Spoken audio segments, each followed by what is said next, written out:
Hello, hello, and welcome to the Everyday Healthy Human podcast. My name is Jen Rulon, and some of you may know me as Coach Jen.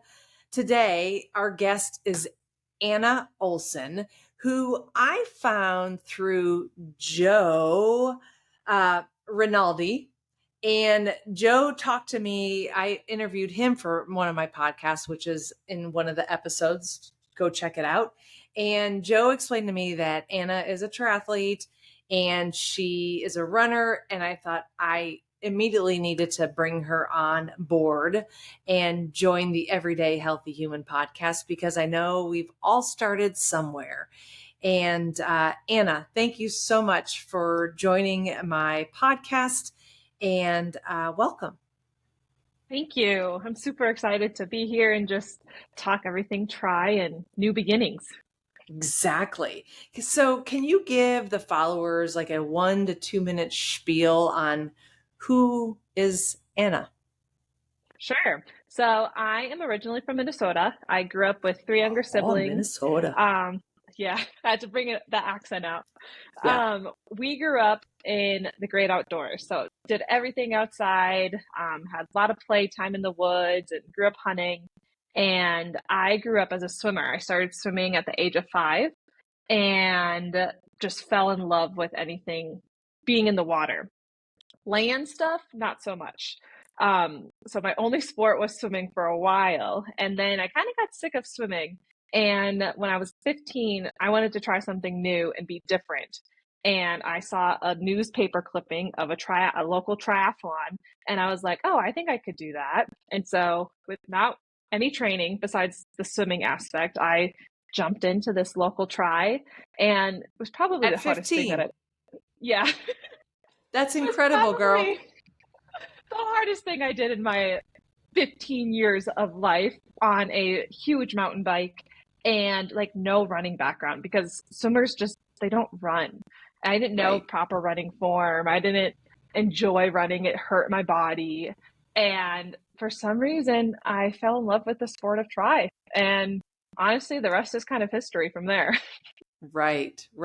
So you have done how many half Ironmans? I've done 6 half Ironmans and 2 full Ironmans and currently training for my 3rd full Ironman. Which one are you doing? Which one are you getting ready for? I'm doing British Columbia Penticton. I like to travel for my races. Yes. My ex-husband and I, we used to do racecations. Oh, fun. Yes. Racecation. So like you travel Exactly. and then afterwards you go on a vacation. It was beautiful, but we've been to Penticton. It's absolutely stunning. Absolutely gorgeous. I really enjoyed my time up there. I was a spectator. I wasn't an athlete there. So it was fun watching. Well, very good. What other 2 Ironmans have you done? Madison last year, the one that it was raining the entire time. Yes. And then my first one was Lake Placid. So I like the hilly mountainous ones. Yes, you do. You should do Ironman Mont Tremblant one year. Yes, I did the half there. You did. So you know. I did. Yeah. Oh my gosh. It was, and I did that as a solo trip and then did a solo camping trip after. And it was so fun being immersed in their culture and the nature and the triathlon community. It was such an experience. It is. Yeah. Tremblant is one of my favorite races. And it's probably because I qualified for Kona there. So I qualified for half world champs there. Nice. Yeah. Where was that at St. George? Mm-hmm. And that was a hard race. Yeah. Yeah. St. George is hard. Yeah. We'll talk about that because Anna, we could probably sit here and talk like war stories about the triathlon, but not everybody wants to do a triathlon or a marathon. So I sort of want to talk a little bit about your journey because like you said, that was one of the hardest things you ever did for yourself at 15 years old. Like you saw it, like, was there a motivation behind it? Was there I can do that? Was it that you talked to your mom or do you know your why? I never have liked to do what other people do. And I didn't have any friends or other swimmers because I was just always surrounded with my swimming community Mhm. that did triathlons. And I was kind of getting sucked. Like I just didn't like swimming anymore, but I knew that I didn't want to leave swimming completely. And the swim club that I was in, we had to swim year round unless you had another sport, which I didn't have another sport. So I was like, well, if I do a triathlon, that could be my other sport. And I didn't have to swim 6 days a week. So that was one of the reasons. And another thing is just like I see something and I want to see if I can do it. And so it was something that I'd never done before, and I didn't know anyone that did triathlons either. And so I just kind of wanted to prove to myself that I could do something different. And it wasn't necessarily to prove to other people because I didn't really care what other people thought of me. Yeah. I kind of just did my own thing. And I realized that there was just so many different things to triathlon that I wanted to get better at. It took me a few years to actually like hone in on the training of triathlon because I didn't really Right. train throughout high school, even throughout college.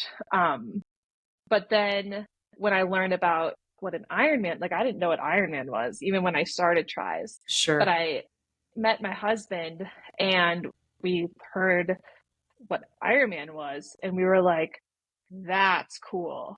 And we wanted to do that. And I was like, well, I have to run a marathon. Like, what? Right. I'll actually have to train for that.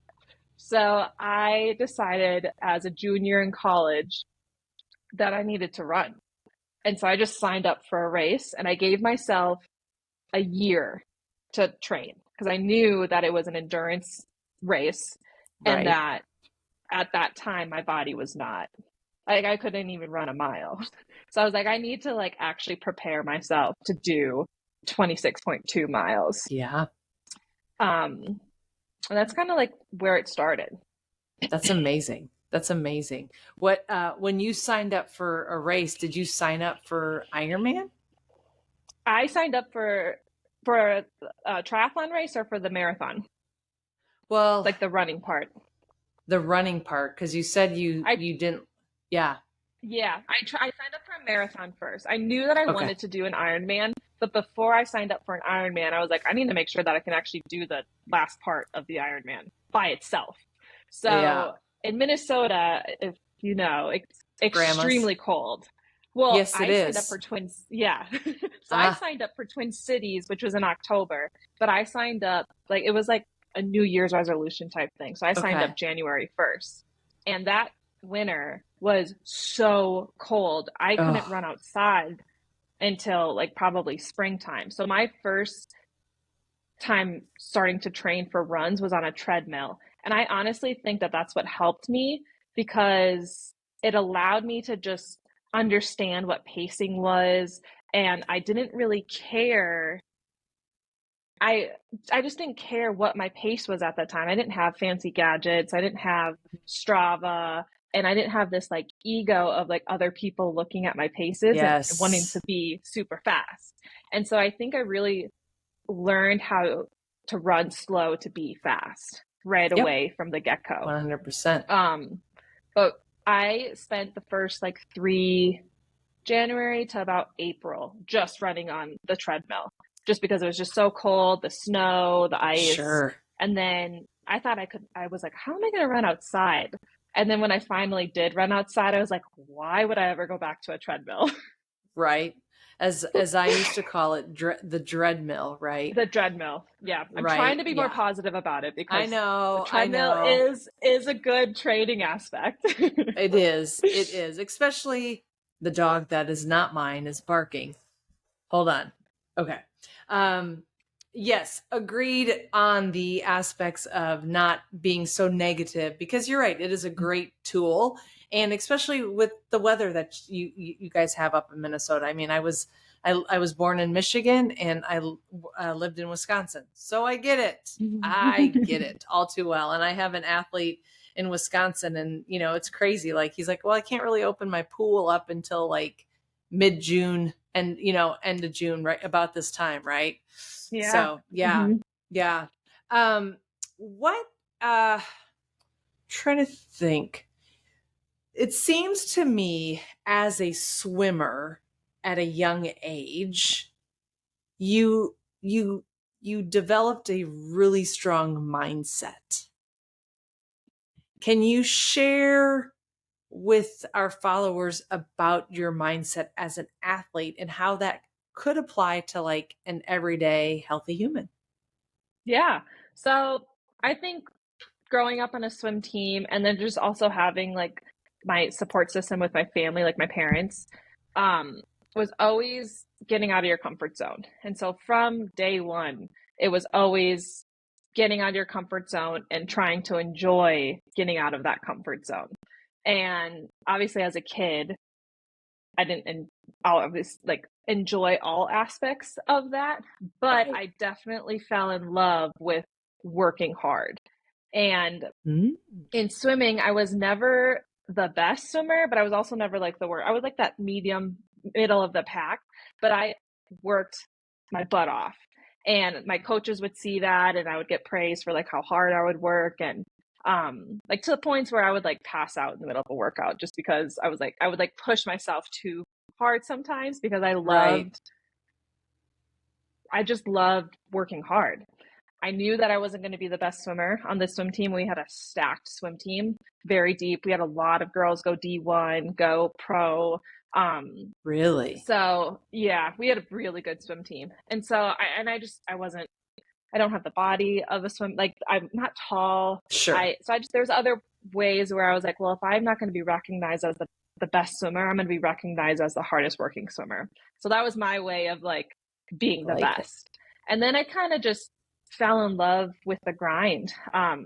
My dad has always, from day one, from a little kid, is like, just got to get out of your comfort zone, just got to do it, smile and do it, and would always support and encourage us.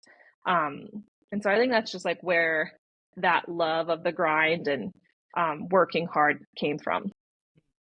Do you think that mindset has helped you with the business side of things, like your job? Like you told me that you were a teacher and then all of a sudden you're like, I'm out and now you're working for a running company. Like, do you think I think a lot of people think that they have to stay in that, okay, I'm a teacher, I signed up to be a teacher. But how long were Yeah, you teaching for before you left? I was only teaching for 4 years, and that was Wow, a that's really hard crazy. decision Yeah. because at first I was like, well, I'm quitting. And I grew up, Mm, quitters don't quit. Like you don't quit. you You don't can't quit. quit and Right. yeah, you suck it up and you just grin and bear it. And I was realizing that being in the classroom, I was losing aspects of my life that defined me and allowed me to be happy and healthy. And triathlon being one of them, it's a very demanding sport. And Hmm. the way I really want to try to qualify for Worlds and Kona, and it takes a lot of time and dedication. But I also like the outdoors and traveling and camping. And so all of my passions and love just like weren't really fitting with the teaching education lifestyle. And so I just kind of had to get out of my comfort zone and leave You the did. classroom and kind of just like take that risk of leaving a profession that I went to college for and trying something completely new. And now I work fully remote with a company that supports running, is all about running, and understands the work life balance Hmm. importance of being an adult. Yeah. I mean, and it's crazy. Like sitting here talking to you, I'm like, she's 28. Like, I wish I had your mindset at 28. And I think I did. I think I I see very similar parallels on life, like my first Ironman was when I was 30.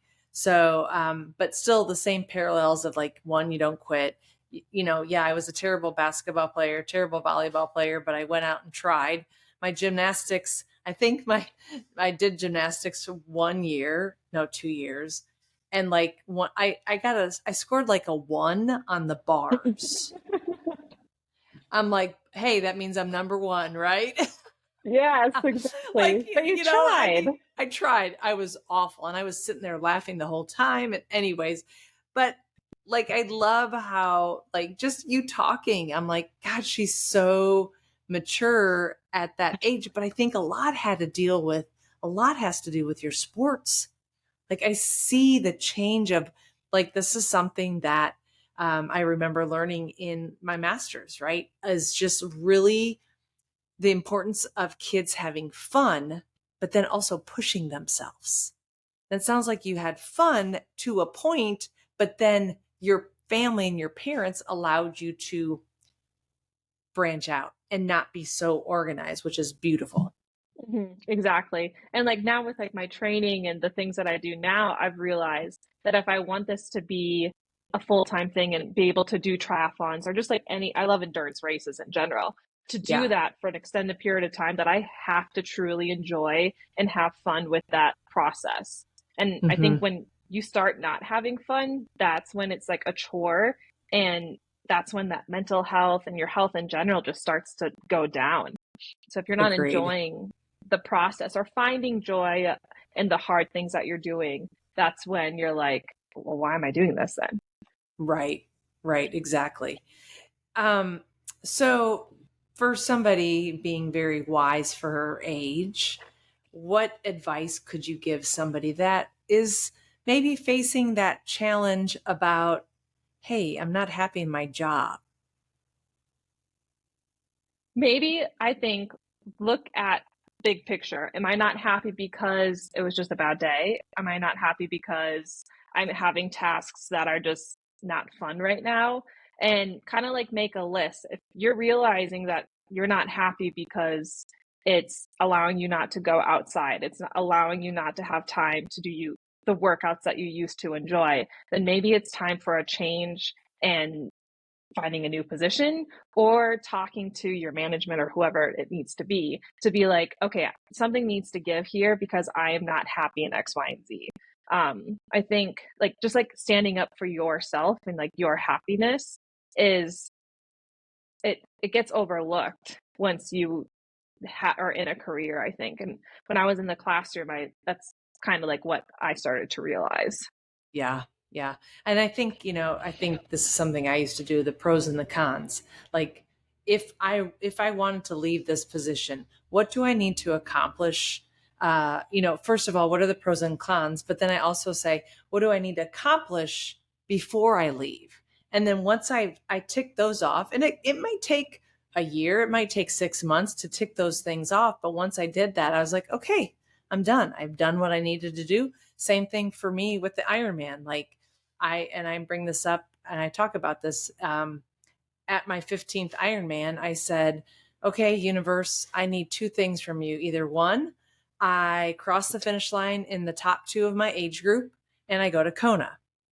And this was Ironman Florida. So these are fast ladies, Yeah. and I'm in that 45 to 49 age group at that time, right? Or number two, I cross the finish line with my best PR ever. Doesn't matter where I rank, and I'm done. Cross the finish line, place seventh in my age group, but I did a 10:46:47, my best race of my life. And I'm like, I'm done, right?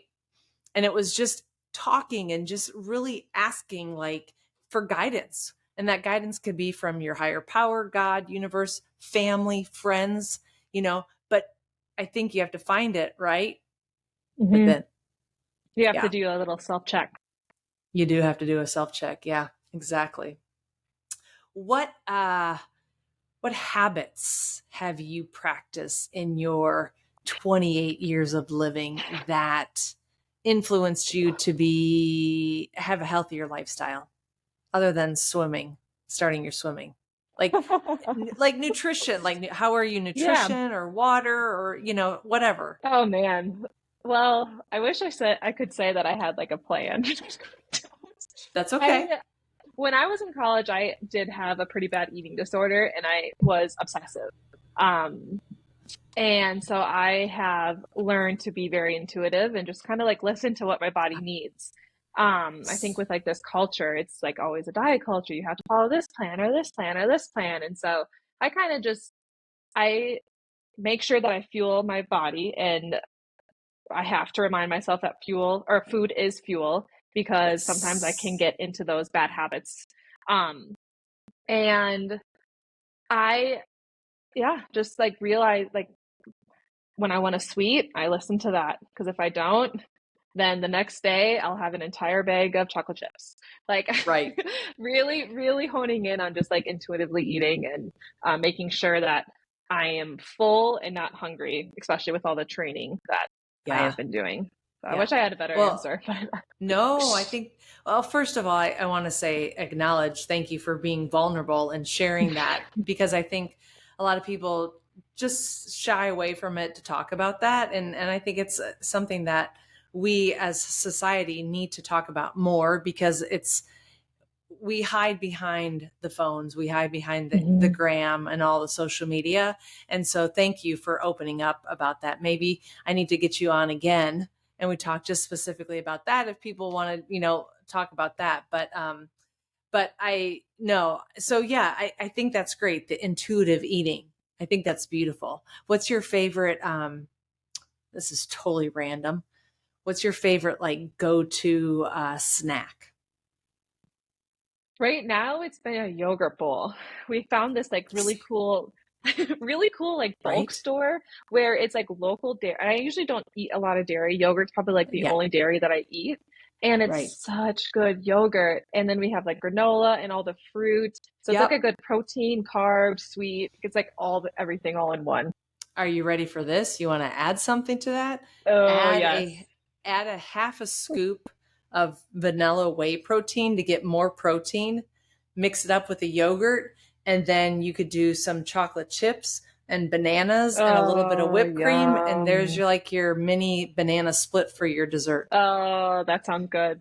That sounds good. Might have to try. I literally just finished off our yogurt today, but So you're gonna have to go to next the time we get store. yogurt. Yes, yeah, yeah, very good. Yeah, no, I agree with you. I'm the same thing about the yogurt bowls as well. Where can listeners or where can my followers find you online? So on Instagram, I am Anna T Olson _, and it's two N's in Anna.